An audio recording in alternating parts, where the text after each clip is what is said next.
সাধুশাস্ত্র কৃপায় যদি কৃষ্ণোন্মুখ হয়, সেই যিনি স্তরে মায়া তাহারে চায়। এবং সাধুর কাছে শাস্ত্র কথা শ্রবণ করে এবং যদি কোনো জীব কৃষ্ণোন্মুখ হয় এবং জীব তাহলে কৃষ্ণোন্মুখ নয়, আর মহাপ্রভু কৃষ্ণোন্মুখ হতে বলে যে জীব তাহলে এবং সাধারণ জীব, বদ্ধ জীব, তারা মায়ামুখী, তারা অজ্ঞানমুখী, তারা প্রভুর সৌন্দর্য কী করে আকৃষ্ট হবে?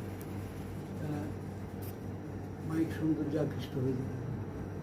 ভক্ত সাধু এবং সাধুশাস্ত্র কৃপায় যদি কৃষ্ণমুখ হয়, এখানে সাধু অর্থে ভক্ত সাধু সদ্গুরু। সাধুশাস্ত্র কৃপায় যদি কৃষ্ণমুখ হয়, সেই যিনি স্তরে মায়া তাহারে চায়। মায়াদেব কিন্তু কৃষ্ণমুখী